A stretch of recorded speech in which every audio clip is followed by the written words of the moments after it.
Moi, j'ai fait depuis lorsque j'avais 15-16 ans, j'ai fait beaucoup d'agrandissements en couleur. Je parle des années 57-58 du siècle dernier. Et c'était des agrandissements en couleur pour le public en général. Ce qui a donné pour résultat quelque chose qui m'a servi beaucoup.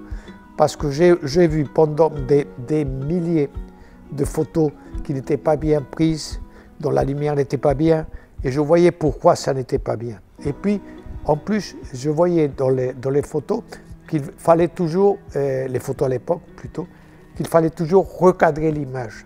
J'ai l'habitude de trouver toujours les cadrages qui soient les meilleurs et les objectifs mieux. Et je vois une scène et je dis, bon, ça c'est mieux, peut-être la faire en long lens avec des télés, en ayant les acteurs en très gros plan, ou au contraire, ou peut-être en grand angle. Mais j'ai déjà des idées très intéressantes sur cet aspect. Et ça, c'est une création des années où j'ai fait ce genre de travail. Je ne prévois jamais la lumière d'un film.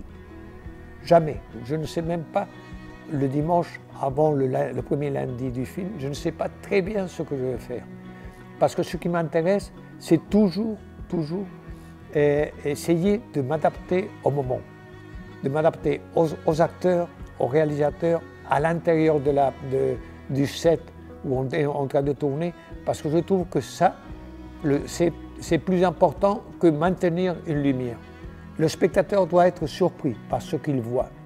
Et pour être surpris par ce qu'il voit, on ne doit jamais faire des formules, une certaine façon de faire la lumière, parce que ça annonce en général ce qui va venir après. Si on fait un genre de lumière donné au début d'une séquence, je regarde le film et je dis, bon, je sais ce qui va se passer. Parce que déjà la lumière nous dit ce qui va se passer. La plupart des professionnels essaient de maintenir un style de lumière. Moi, je fuis de ça. J'essaie de faire une lumière. D'abord, je n'essaie jamais de faire un film qui soit toujours sur la même couleur. Je veux dire par ça, je fuis des thrillers qui ont toute une couleur verdâtre, parce que je trouve qu'on perd beaucoup de possibilités.